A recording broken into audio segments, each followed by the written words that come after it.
One of my own mentors, Cosmos Maduka, owner of Coscharis. This man is worth over $1 billion.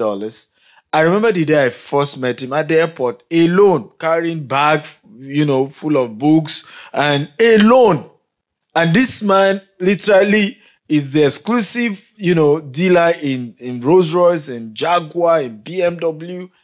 And so many people haven't seen someone like that in terms of real one-on-one. So what who comes and dash everybody money and so and does giveaway on and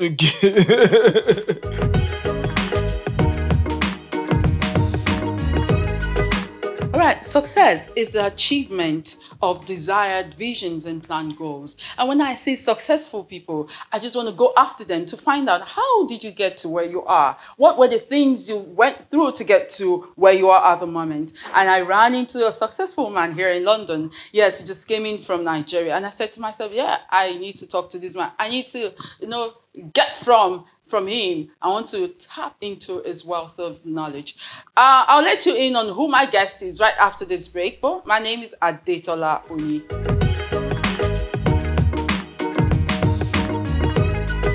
You're welcome back. And my guest today is none other than Sephen Akintayo, Dr. Sephen Akintayo, and is GTEX Global, a multinational group of company that started in Nigeria and now has spread to about 4 continents of the world, with several offices in Africa, office in Dubai for the Middle East, office in London for Europe operations, and office in Florida for the North and South America. Please welcome to the show today, Dr. Sephen Akintayo. It's nice to see you, Thank sir. you for having me. I appreciate it. And I love your voice, by the way. It's unique. Thank you very much. And I love your success, by the way. Thank you. All right, so I would like to just go straight to it.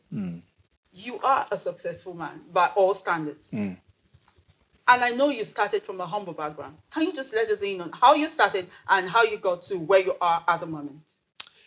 Okay, so thank you for that. I was born to a civil servant mother.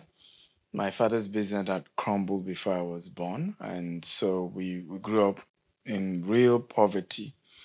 There was no running water where I grew up. There was no toilet, actually. In fact, I got to use my first water closet toilet at the age of 13. Wow. Right? It was a miracle seeing that you could flush, So it was that level of poverty growing up. But I'd always wanted something different, right? So around age 17, 18, I read my first money book, Rich Dad Poor Dad, followed by Think and Grow Rich, followed by Richest Man in Babylon. And those books began to open me up to the fact that the poverty of my parents was not because they were not as educated as they wanted. Because I used to ask my mom, why are we poor? And she said to me, my career, because I didn't have a degree, so they didn't promote me fast. Incidentally, she used to work in NEPA, now known as PSA, and I think they have another name for a Genco or whatever now. And so she used to tell me, my career was stunted, I didn't have a degree. Later she got an OND or something. But she used to tell me, go to school, get a degree, and then you get a good job, and you're going to be rich. Now, those books were able to open me up to the fact that education, formal education, is not what makes you rich. It is actually what you do with your time and whatever amount of money you get that determines how wealthy you are, being able to build systems. And I decided to take that opportunity, and the rest is history today. Yeah, I was just about to ask you that. Is it all about education? Are you successful because you're educated? But you just said to me now that education is not what... Formal education. Yeah, because... formal education yes. is not what makes you... Yes. But that was your mom's thinking, that because she didn't have a formal education, that was why you were where you were at that point.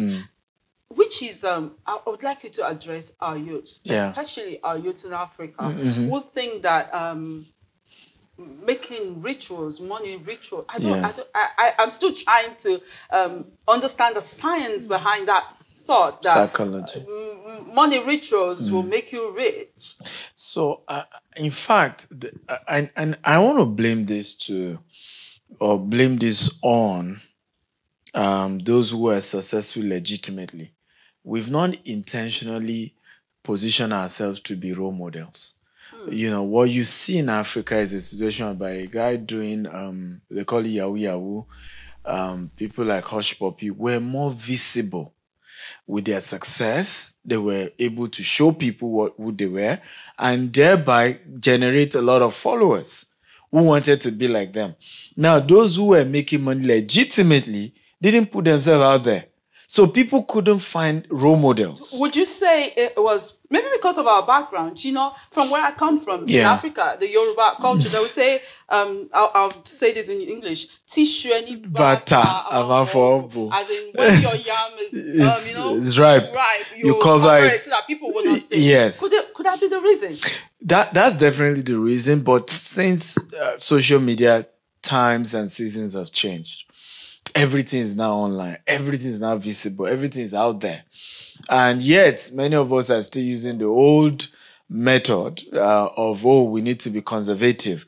But if you really want to mentor this generation who are not conservative by our standard, you have to be able to share your stories for those who made it legitimately so that young people can believe that they can make it. Remember, in Africa, the disparity between the rich and the poor is so wide.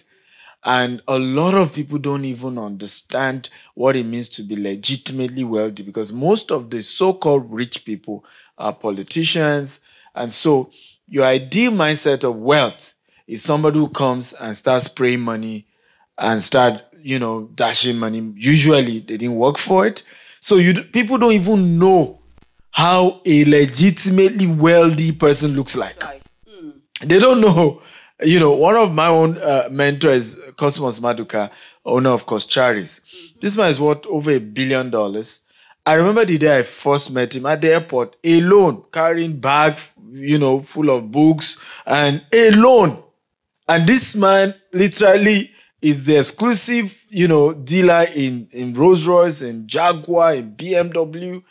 And so many people haven't seen someone like that in terms of real one-on-one. So who comes and dash everybody money and does giveaway on and All right, let's talk about the line between being successful and being a failure. How thin is it, or how wide is it? Well, so I tell people that success is not a destination, it's a journey. So a lot of time, people see me and say, you're very successful. Mentally, I'm on a journey. It's not somewhere you get to. And I think this is where people miss it when they're feeling like, why do rich people keep wanting to make more money? But what they don't understand is that it's never a destination. It's a journey. It's something you've seen. It's how many people can you empower? How many people can you employ? How many people can you change their life? For me, I have built a new cause, which is the cause of empowering and mentoring Africans to build wealth, because we are not doing that at all. When we come to this part of the world, everybody wants to get a job. Everybody wants to go through the, 30 pounds an hour, 40 pounds an hour. We're not thinking of ownership. And systems like this makes you so relaxed, right? Because with 10%, you have a mortgage. With less to nothing, you can get a brand new car. So you feel so relaxed. Meanwhile, you don't know that the next 30 years of your life, you're actually using it to pay a mortgage, right? By the time say Jack Robinson, you are 60 and you spend 30 good years of your life just paying for one house that may never even be yours. All right, so you've been on a tour of some countries with your new book, The Billionaire's Code. Yes. What is it all about? So I realized that, like I said, when I started reading books like Rich Dad, Poor Dad, and Richest Man in Babylon, I realized that there are certain codes that wealthy people use, and it's the same all over the world, right? There's the time code. I realized that I did a research, the richest pastor in the world and the richest black man, who is also a black man. And I checked their timing. Now, the richest black man is Dangote, he's a Muslim. The richest pastor, of course, is Bishop Oyedepo, according to Forbes. Now, one is a Muslim, one is a Christian. But guess what? They sleep the same time, after 2 a.m. They all, according to them, they both work 16 hours a day, average of, 12. So, and I started seeing similarities. Even though they are different background, different, but the codes are the same. The principles are the same. And so I said, let me put together some of the, and some I have used myself to move from, I started a company with, $10, and we've grown to multi-million-dollar corporation, multi-billion naira, if you change it to naira. And those things have worked. It worked for those people. I used them. It worked for me. So how do we put it together and start empowering our people to know that it is possible? Success leaves clue. You literally can take the same pathway and get the same result. The question is, will you? Before I let you go, I just, because I know you're pressed for time, you need to leave. Your first book was Billionaire's Habits. Yes. So what inspired this Billionaire's Code? Yes. Why did you change? So the Billionaire Habit and Billionaire Code is like, Billionaire Code is like the continuation of Billionaire Habit. So I started, it was a Facebook series and people liked it. We're having thousands and thousands of viewers. So we then said, let's turn it to a book. So when we transcribed it, we realized that we couldn't finish in one book. So we said, okay, we'll have to, finish it. So this is like a sequel to Billionaire Habits. All right. So finally. Yes. What would be your last word to, especially our young people? How would you want to encourage them to build success? So first of all, it's important that young people know that success is good. Right? And you can do a lot of good things with money, with financial success.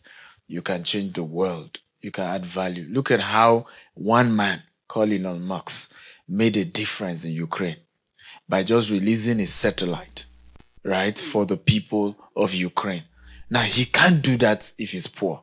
So there's a lot of good you can do in a large scale when you are financially successful. But it will take time. It will take process. For me, it's taken over 14 years.